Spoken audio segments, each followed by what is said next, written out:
بسم اللہ الرحمن الرحیم الحمد للہ رب العالمین وصلی اللہ علی محمد وآلہ الطاہرین۔ موضوع گفتگو خرید و فروخت اور معاملات اور ساتھ ہی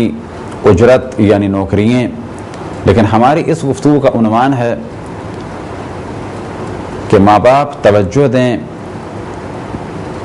اپنے بچوں کے مستقبل کے بارے میں، اور طالب علم بھی توجہ دیں اپنے مستقبل کے بارے میں، اس حوالے سے کہ انہیں مستقبل میں کون سا پیشہ اپنانا ہے کہ جو انہیں حرام میں مبتلا نہ کرے۔ پہلے مرحلے میں اس جانب ہم توجہ دلائیں کہ جب انسان اقتصادی اعتبار سے حرام میں پڑ جائے تو اس میں سے نکلنا بہت زیادہ مشکل ہے۔ گانوں کو ترک کرنا آسان ہے، رقص اور موسیقی کو ترک کرنا آسان ہے، معاذ اللہ اگر کوئی شراب پیتا ہو تو اس کو ترک کرنا آسان ہے، نوجوانوں کی بعض حرکات کنٹرول ہو جاتی ہیں عمر گزرنے کے ساتھ ساتھ، لیکن اقتصادی برائیوں میں اگر کوئی مبتلا ہو جائے اور اس کی آمدنی کا دار و مدار اسی کام پر ہو کہ جو حرام ہے تو اس میں سے نکلنا بہت ہی مشکل کام ہے۔ یہ بالکل ایسا ہے جیسے بہت ہی گہرے کنویں میں کوئی گر گیا اور کوئی بھی اس کو نکالنے والا نہیں، تو اقتصادی اعتبار سے جو حرام کام میں پڑ جائے تو اس کی مثال ایسے ہی فرد کی ہے کہ جو تنہائی کے عالم میں کسی گہرے کنویں میں گر گیا ہو، تو جتنا مشکل وہاں سے نکلنا ہے اتنا ہی مشکل ہے کسی ایسے پیشے کو اپنانا کہ جو حرام ہے اور پھر اس کو ترک کرنا۔ آپ میں سے جو بھی شخص حرام پیشے میں مبتلا ہے، اور اس جانب ہم توجہ دلائیں کہ جو کام آپ کرتے ہیں اس کے بارے میں آپ سوال کریں مراجع الزام سے کہ یہ میرا پیشہ صحیح ہے یا نہیں ہے۔ البتہ جو حرام پیشے ہیں وہ ہم نے بیان کر دیے، اور ان کے علاوہ بھی بعض حرام پیشے ہیں، ان کے علاوہ بھی بعض حرام ڈیلنگز ہیں، لیکن جو اہم حرام کام تھے یا حرام پیشے تھے یا حرام کام پر جو اجرت تھی یعنی جو اس کا کمیشن یا فیس تھی اسے ہم نے بیان کیا۔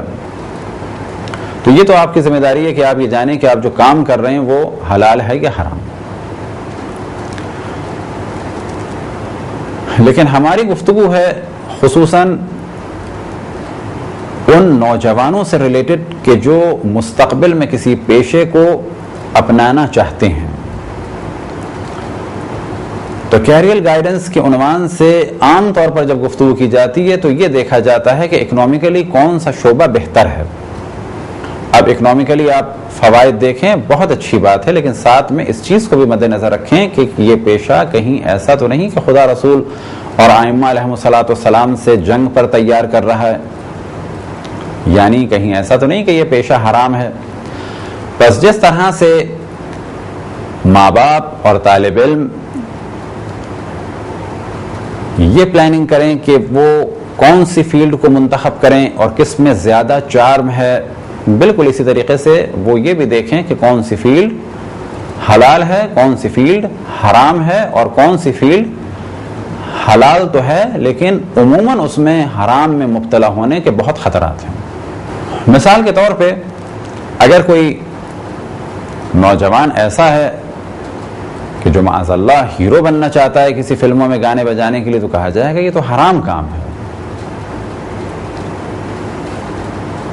کوئی لڑکی معاذ اللہ ہیروئن بننا چاہتی ہے تو کہا جائے گا یہ کام حرام ہے۔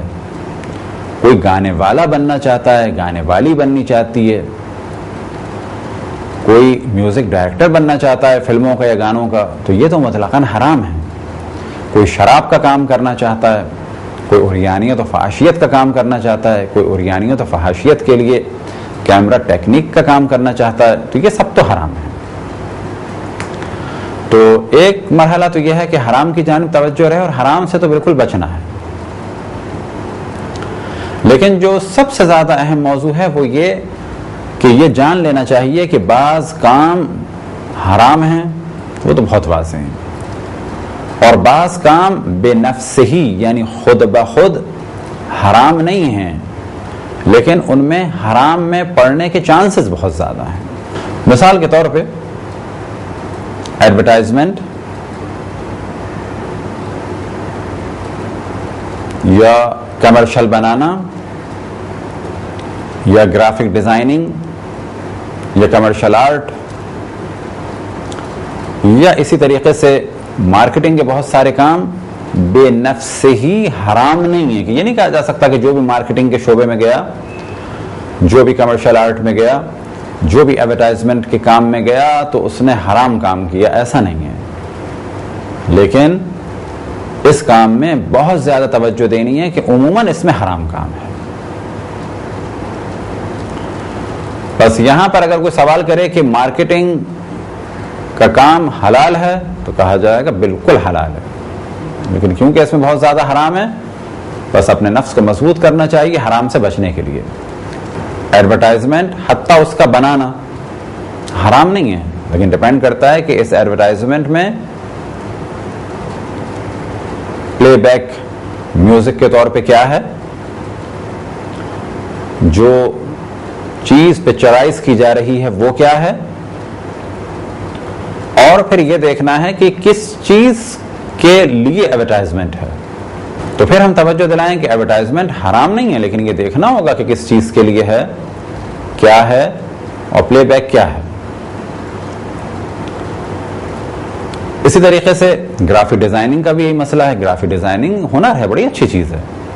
لیکن یہ دیکھنا ہوگا کہ یہ کس کام میں استعمال ہو رہی ہے۔ یہی موضوع مارکیٹنگ کا ہے۔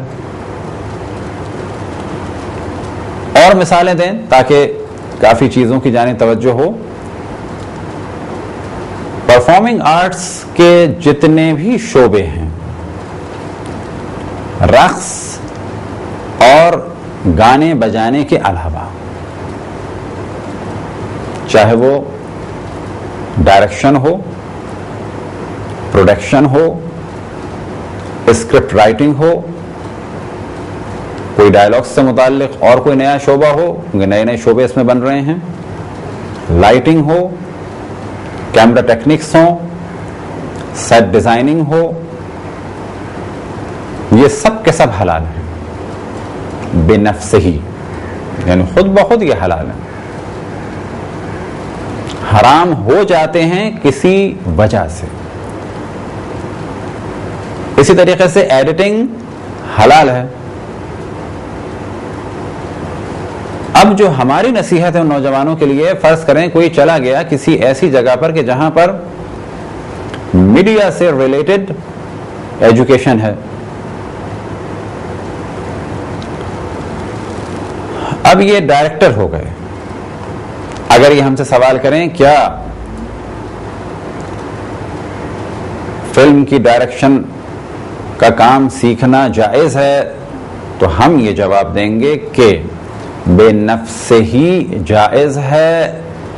بس اگر کوئی جائز کام اس کے ذریعے سے کیا جائے تو یہ جائز ہے، اور حرام کام اس کے ذریعے سے کیا جائے تو یہ حرام ہے۔ کیمرے کا کام، یعنی فوٹوگرافی ہو یا کیمرہ ٹیکنکس وغیرہ کا کام ہو، یعنی ریکارڈنگ، بے نفس سے ہی جائز ہے۔ یہ کہا جائے گا کیا ریکارڈ کیا جا رہا ہے، اگر وہ جائز چیز ہے تو یہ جائز ہے، اچھا کام ہے، اور اگر وہ غلط چیز ہے تو برا کام ہے۔ اب اگر ایک نوجوان جاتا ہے کسی ایسے انسٹیٹیوٹ میں جہاں پر اس قسم کے شعبے ہیں، تو کہا جائے گا کہ جانے میں حرج نہیں ہے، لیکن یہ دیکھو کہ اگر تم نے ڈائریکشن سیکھ لی تو کیا تمہارے لیے ممکن ہے کہ اسلامک فلمز اور جائز قسم کی فلمز کی ڈائریکشن کر سکو، اور اگر یہ نہیں ملی تو پھر کیا کرو گے؟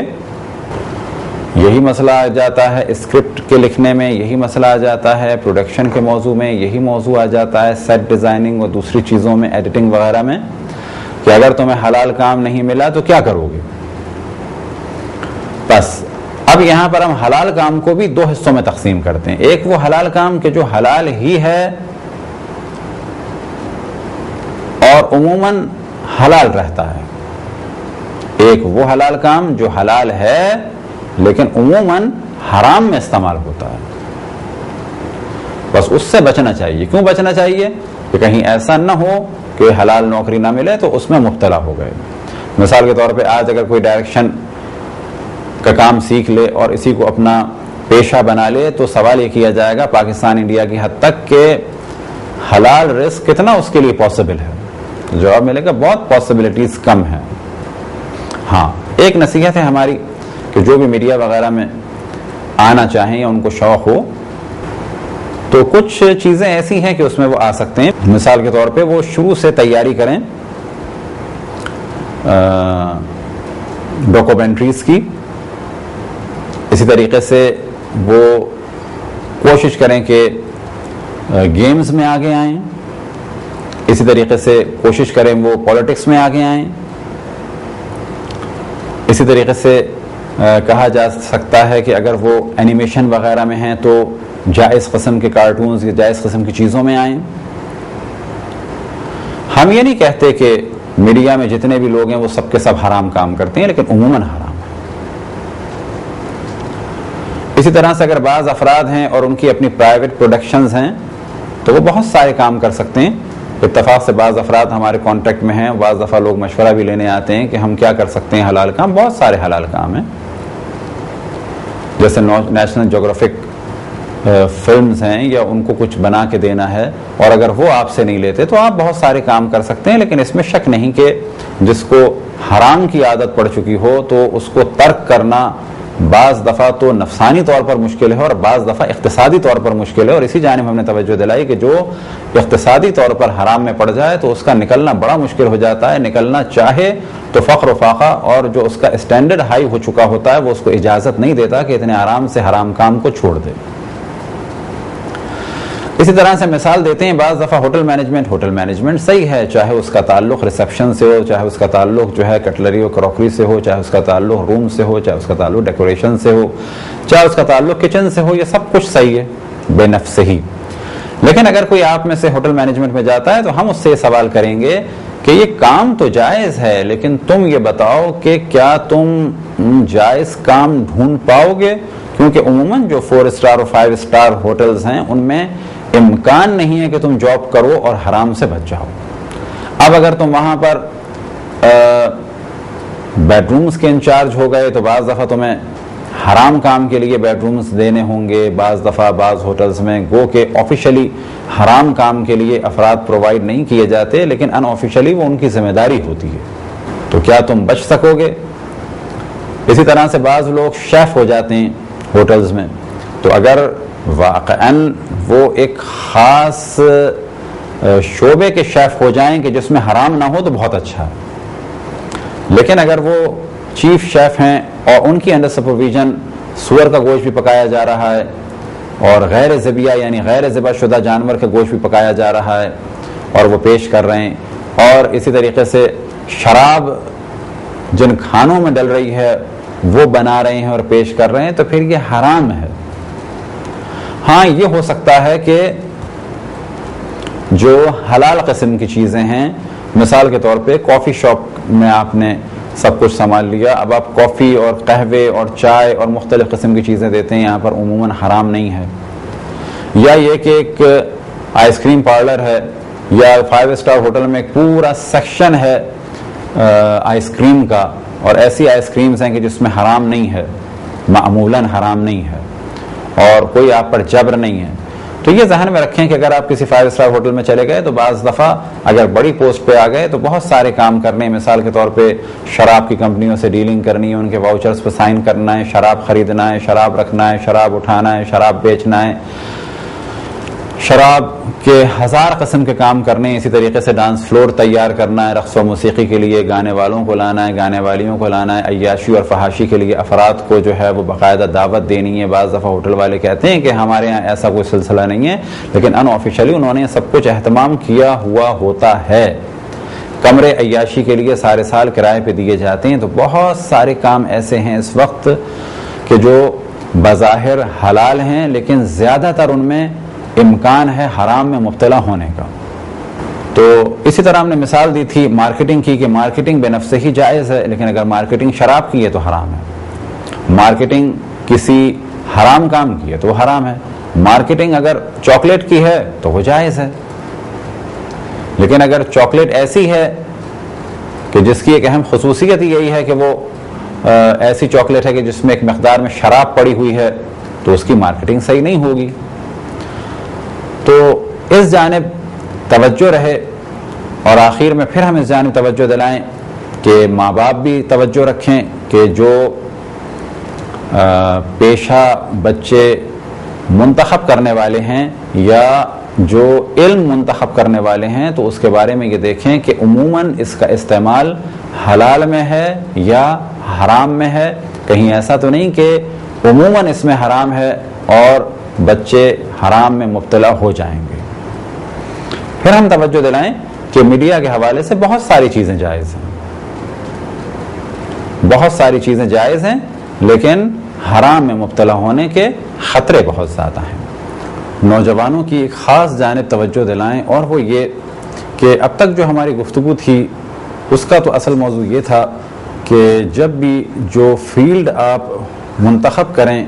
اپنے مستقبل کے لیے، تو اس جانب توجہ رہے کہ وہ ایسی فیلڈ نہ ہو کہ جو خالصتاً کسی حرام کام کے لیے ہو، یا یہ کہ عموماً حرام کام میں استعمال ہوتی ہو۔ لیکن اب ہماری گفتگو کا موضوع یہ ہے کہ اس جانب بھی توجہ رہے کہ ایسی فیلڈ منتخب کریں کہ جس میں کام کے مواقع زیادہ ہوں، یعنی کام کرنے کے چانسز یا نوکریوں کے چانسز زیادہ ہوں۔ مثال کے طور پہ پہلے مرحلے میں تو آپ کو یہ معلوم ہونا چاہیے کہ جہاں سے آپ پڑھ رہے ہیں، جس ملک سے آپ پڑھ رہے ہیں اور جس یونیورسٹی سے آپ پڑھ رہے ہیں، اس کی ڈگری کی کیا اہمیت ہے دنیا بھر میں، اور کہاں کہاں اس کی ڈگری قبول کی جاتی ہے۔ اب اگر وہ دنیا بھر میں قبول کی جاتی ہے تو اس کا مطلب ہے کہ اس کے جاب کے چانسز بہت زیادہ ہیں۔ لیکن اگر آپ اس ملک میں ہیں، مثال کے طور پر پاکستان کی بعض یونیورسٹیز کی ڈگریاں دنیا بھر میں قبول نہیں کی جاتی، یا یہ کہ بہت مشکل سے قبول ہوتی ہیں، یا یہ کہ اگر کوئی جاب کرنا چاہے تو اسے دوبارہ بہت زیادہ پڑھائی کرنی ہوتی ہے، تو یہ دیکھنا چاہیے کہ آپ کو پاکستان میں جاب کرنی ہے یا پاکستان سے باہر کرنی ہے، یا اگر آپ انڈیا کے ہیں تو انڈیا میں جاب کرنی ہے یا وہاں سے باہر جاب کرنی ہے۔ تو ایک تو اس جانب توجہ رہے کہ جس ملک میں آپ پڑھ رہے ہیں اور جس یونیورسٹی سے آپ پڑھ رہے ہیں، اس کی اور جگہ اہمیت ہے یا نہیں، کیونکہ ایسا نہ ہو کہ جو ڈگری آپ نے لی ہے اپنے ملک سے اس کی باہر اہمیت نہیں ہے، اور آپ کے ملک میں اس فیلڈ کے بہت سارے افراد ہیں اور اب ان کو جاب نہیں مل رہی ہے۔ اسی طریقے سے تو پہلا مرحلہ تو یہ کہ دنیا بھر میں آپ کو معلوم ہونا چاہیے کہ اس شعبے کہ جس میں آپ ہیں اس کی کتنی ڈیمانڈ ہے، کتنی جاب ہے، اور کہاں پر کتنی آسانی سے کتنی مشکل سے اس کی جاب ملتی ہے۔ اور اگر اپنے ہی ملک میں دیکھنا ہو تو پھر یہ سرچ کرنا چاہیے کہ جو آپ پڑھ رہے ہیں اس کی آپ کے ملک میں کتنی ڈیمانڈ ہے، اس فیلڈ سے ریلیٹڈ یا جو آپ کا شعبہ ہے اسی کتنی ویکنسیز ہیں، کتنے لوگ اس شعبے میں پڑھائی کر چکے ہیں، ایک رف آئیڈیا ہونا چاہیے، اور کتنے افراد اس وقت اس شعبے میں ہیں۔ مثال کے طور پہ آپ ایم بی اے یا اے سی سی اے کر رہے ہیں، کیونکہ ہمارے یہاں پاکستان میں ایک زمانہ تھا کہ ہر شخص کو شوق تھا ایم بی اے کرنے کا، اب ایم بی اے بہت ہو گئے، اب ایک ٹرینڈ چلا ہے اے سی سی اے کرنے کا۔ تو اب انہیں یہ دیکھنا چاہیے کہ یہاں کے اے سی سی اے کی کیا اہمیت ہے، جو کہ اے سی سی اے کے امتحان انگلینڈ سے ہوتے ہیں اور اچھی خاصی جگہ اہمیت ہے، لیکن ہم مثال دے رہے ہیں کہ کیا اہمیت ہے، اور پھر یہ کہ آپ کے ملک میں کتنے افراد تقریباً ابھی اے سی سی اے کر چکے ہیں، کتنے کر رہے ہیں،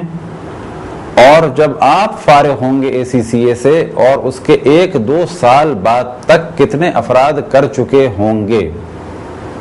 اور پھر یہ آئیڈیا لگائیں کیا آپ کے ملک میں اتنی جابز اویلیبل ہوں گی کہ جو ایک اے سی سی اے والے کی شایانہ شان ہوں۔ اور اسی طرح سے یہ کوشش کریں نوجوان اور اس چیز کو سرچ کریں کہ دنیا بھر میں کتنی فیلڈز ایسی ہیں کہ جس میں اس نوجوان کے جانے کے امکانات ہیں. یہ اس کے والدین بھی کام کر سکتے ہیں, خود نوجوان بھی کام کر سکتے ہیں کہ دنیا بھر میں کتنی ایسی فیلڈز ہیں کہ جس میں جانے کے ایک نوجوان کے امکانات ہیں. پھر وہ یہ دیکھے کہ اس فیلڈ کی کتنی ڈیمانڈ ہے, کتنی یونیورسٹیز اس سبجیکٹ میں ماسٹرز یا بیچلرز کرا رہی ہیں, اور اگر یہ اسے پڑھے گا تو اس وقت تک کیا کیفیت ہوگی. تو یہ وہ ساری چیزیں ہیں کہ جس جانب نوجوانوں کی توجہ رہنی چاہیے. لہٰذا بعض فیلڈز ایسی ہیں کہ جس میں بہت زیادہ اسکوپ ہے لیکن نوجوان ان فیلڈز میں نہیں جاتے, اور اس میں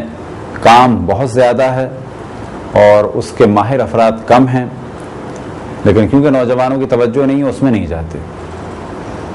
لہٰذا ایک زمانہ تھا کہ جس نے بیچلرز کیا ہوا ہے اس کو جاب بڑے آرام سے مل جاتی تھی انڈیا یا پاکستان یا حتی یورپین کنٹریز میں, آج سے 30-40 سال پہلے, 50 سال پہلے. اسی طرح سے آج بھی بعض ایسی ڈگریز ہیں, بعض چیزوں میں ماسٹرز کیا جا سکتا ہے, بعض ایسے کورسز ہیں وہ کیے جا سکتے ہیں کہ جن میں اب تک لوگ داخل نہیں ہوئے ہیں. بس جن میں لوگ اب تک داخل نہیں ہوئے ہیں اور اگر ان میں اسکوپ ہے, وہ موضوع تو ذہن میں آپ کے رہنا ہی چاہیے کہ حرام کام وہ نہ ہوں اور عموماً حرام میں استعمال نہ ہوتے ہوں. تو پھر اگر ان میں اکثر لوگوں کی توجہ نہیں ہے تو آپ اس موضوع پہ توجہ دیں اور اس فیلڈ میں جائیں, کیونکہ جس فیلڈ میں زیادہ لوگ نہیں ہیں اس فیلڈ میں ایک کم ذہین طالب علم بھی آگے بڑھ سکتا ہے, اور اس فیلڈ میں اگر کوئی اس فیلڈ سے ریلیٹڈ کسی کے پاس نالج کم ہو, یا فرض کریں کہ اس فیلڈ میں اگر وہ خالی سمپل ماسٹرز بھی کر لے تو شاید اسے جاب مل جائے. اور اسی طریقے سے بعض فیلڈز ایسی ہیں کہ جن کو اب تک بہت ہی گری ہوئی نگاہ سے دیکھا جاتا ہے, مثال کے طور پہ ڈائنگ, جبکہ ڈائنگ ایسا موضوع ہے کہ اب اس کا بہت زیادہ تعلق ہے دنیا بھر میں کپڑے کی کمپنیز سے, اور اب گو کہ وہ کام کمپیوٹر سے بھی ہو رہا ہے, مینول بھی ہو رہا ہے. یہ ایک ہم نے مثال دی کہ لوگ بظاہر ڈائنگ کے کام کو برا سمجھتے ہیں, لیکن خود اس وقت انڈیا میں, پاکستان میں, بنگلہ دیش میں بہت زیادہ اس کے لیے اسکوپ ہے اور کام ہو سکتا ہے. تو یہاں ہمارا ہدف تھا کہ کچھ مثالیں ایسی دی جائیں کہ نوجوان بعض کاموں کو برا سمجھتے ہیں لیکن اس میں اسکوپ ہے. اسی طریقے سے خاص موضوع کی جانب توجہ رہے کہ جو ہمارے انڈیا پاکستان میں یہ بہت بڑا پرابلم ہے کہ ہر نوجوان کے نزدیک فقط 2 فیلڈز ہوتی ہیں. یعنی جس نوجوان سے بھی پوچھا جائے تو وہ کہتا ہے کہ میں بڑے ہو کے یا ڈاکٹر بنوں گا یا انجینئر. ان میں سے ایک طبقہ ایسا ہے کہ جو یہ بھی کہہ دیتا ہے کہ میں پائلٹ بنوں گا. تو ایک بہت بڑا پرابلم یہ ہے کہ اگر کوئی نوجوان میٹرک کے بعد پری انجینئرنگ نہ لے سکے یا پری میڈیکل کے لیے اس کے پاس نمبر اچھے نہ ہوں, یا یہ کہ پری میڈیکل یا انجینئرنگ میں تو آ گیا تھا لیکن کیونکہ نہ اس کا ایڈمیشن میڈیکل کی کسی یونیورسٹی میں ہو سکتا ہے, نہ ہی اس کا ایڈمیشن کسی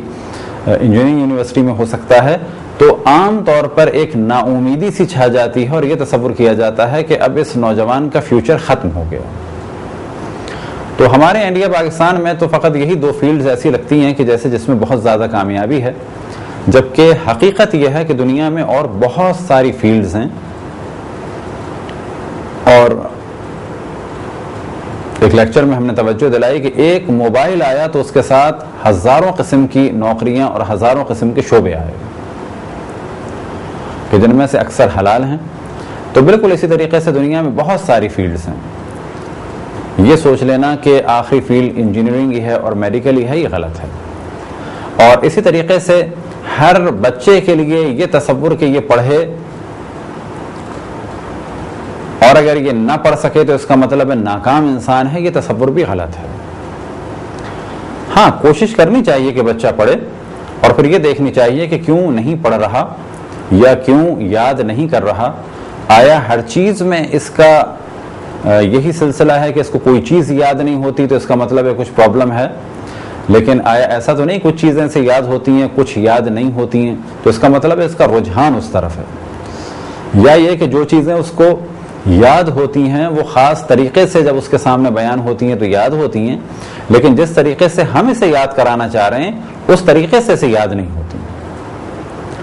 تو بعض اور فیلڈز ایسی ہیں کہ جس کے لیے بچوں کو تیار کیا جا سکتا ہے۔ مثال کے طور پہ آرٹ سے ریلیٹڈ بعض فیلڈز ہیں، اس وقت کمرشل آرٹ ہے، اسی طریقے سے گرافک ڈیزائننگ ہے، اسی طریقے سے پینٹنگ اور بہت سارے آرٹس ہیں، اسی طرح ٹیکنیکل بعض چیزیں ہیں اور ٹیکسٹائل ڈیزائننگ وغیرہ ہے۔ تو بہت سارے کاموں کے ذریعے سے آمدنی حاصل کی جا سکتی ہے۔ اب ایک اور موضوع کی جانب توجہ دلا کے گفتگو ختم کریں کہ فرض کریں کہ ایک نوجوان شروع کے دنوں میں لاؤبالی تھا، یعنی میٹرک تک اس نے توجہ نہیں دی، یا یہ کہ فرسٹ ایئر سیکنڈ ایئر توجہ نہیں دی اور اب اسے ہوش آیا ہے۔ تو عموماً ہمارے تصور یہ ہوتا ہے کہ اب تو اس کی زندگی ختم ہو چکی ہے، کیونکہ میٹرک کے بعد یا انٹر کے بعد کیونکہ اس کے نمبرز اچھے نہیں تھے تو اب اس کو اچھی یونیورسٹیز میں تو ایڈمیشن نہیں ملے گا۔ تو ایک حد تک تو سلوشن آ گیا ہے، وہ ہے پرائیویٹ یونیورسٹیز یا کالجز کے ذریعے سے بالآخر ایسے افراد بھی کنٹینیو کر سکتے ہیں، لیکن وہ بہت مہنگے انسٹیٹیوٹس ہیں۔ لیکن دوسرا سلوشن بھی ہے حتیٰ ان افراد کے لیے کہ جو 5ویں یا 6ٹھی کلاس پڑھ چکے ہیں، اب وہ کیا کریں معاشرے میں؟ تو کچھ افراد کو یہ کام کرنا چاہیے کہ وہ نوجوانوں کی توجہ دلائیں ایسے بعض کاموں کی جانب کہ جو ایک 7ویں پاس لڑکا اور 6ٹھی پاس لڑکا بھی کر سکتا ہو اگر اسے ذوق ہے۔ مثال کے طور پہ ویب ڈیزائننگ مختلف طریقے کی ہے۔ فرض کریں کہ بعض بہت ہی زیادہ ہائی کلاس، بعض بہت ہی زیادہ پرفیکٹ قسم کی ویب سائٹس ہیں اور مینول قسم کی ہیں، اور بعض ویب سائٹس ایسی ہیں کہ اگر کسی آپ 7ویں کلاس لڑکے کو بھی کہ جو تھوڑا بہت ذہین ہو اور اس کو آپ بتائیں کہ یہاں سے یہ چیز لینی ہے، یہاں سے یہ چیز لینی ہے، یہاں سے یہ چیز لینی ہے، اور ایک سادی سی ویب سائٹ بن جائے گی، تو اس جانب بھی توجہ رہے کہ بعض کام ایسے ہیں کہ یونیورسٹیز ایڈمیشن دینے سے پہلے یہ پوچھتی ہیں کہ ان کی کیا پرسنٹیج تھی میٹرک میں یا فرسٹ ایئر میں یا سیکنڈ ایئر میں، لیکن در حقیقت اس کام کے لیے میٹرک کے سبجیکٹ یا انٹر کے سبجیکٹ کی ضرورت نہیں ہوتی۔ مثال کے طور پہ کسی آرٹس اسکول کے لیے بھی جو ان کی بیسک ریکوائرمنٹ ہوتی ہے، فرض کریں میٹرک یا انٹر، لیکن اگر سوال کیا جائے کہ جو کام کسی آرٹس اسکول میں سکھائے جا رہے ہیں تو کیا واقعاً اس میں فزکس سے کیمسٹری یا میتھمیٹکس یا انگلش یا اردو کے نمبرز کا یا ان کی پڑھائی کا کوئی تعلق ہے، تو جواب ملے گا نہیں، ہم نے اتنا اسٹینڈرڈ مینٹین رکھنے کے لیے جو منیمم کوالیفیکیشن کی شرط لگائی ہے وہ میٹرک یا انٹر ہے۔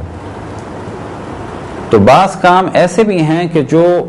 سیکھے جا سکتے ہیں حتیٰ اگر کوئی شخص میٹرک بھی نہیں کیا ہوا ہے، جیسے کہ کمپیوٹر سافٹ ویئر کے بعض کام ہیں جو بہت ہی سادے قسم کے ہیں، وہ سیکھے جا سکتے ہیں۔ کچھ کام کمپیوٹر ہارڈ ویئر کے سادے قسم کے سیکھے جا سکتے ہیں۔ ویب ڈیزائننگ یا خصوصاً ڈیولپنگ کا کام کہ جو ادھر ادھر سے لے کے ویب سائٹ بنائی جائے۔ اب یہاں پر ہم یہ نہیں کہتے کہ اس کی ویب سائٹ دنیا کی سب سے اچھی ویب سائٹ ہوگی، لیکن ہاں اتنا ہے کہ یہ جو اس کے بارے میں تصور تھا کہ یہ 7ویں 8ویں پاس ہے اور اب دنیا میں کچھ نہیں کر سکتا، تو یہ تصور غلط ہے۔ اسی طریقے سے ممکن ہے کوئی شخص نقش و نگار اچھے بنا سکتا ہو تو وہ ٹیکسٹائل ڈیزائننگ میں آ سکتا ہے۔ اسی طریقے سے ممکن ہے کہ کچھ لوگ گرافک میں آ جائیں۔ تو یہ توجہ رہے کہ حد الامکان کوشش ہو کہ ہمارے معاشرے کے افراد کو پازیٹیو یوز کیا جائے، چاہے وہ کسی بھی طبقے کے ہوں، وہ فضول نہیں ہیں، وہ بیکار نہیں ہیں، انسان کو کہیں نہ کہیں پازیٹیو کاموں کے لیے استعمال کیا جا سکتا ہے۔ خداوند تبارک و تعالیٰ سے دعا ہے کہ بحق محمد و آل محمد ہمیں اپنے رسول اپنی حجتوں خصوصاً امام زمان علیہ الصلوۃ والسلام کی معرفت اور اطاعت کی توفیق عطا فرمائے۔ وصلی اللہ علی محمد و آلہ الطاہرین۔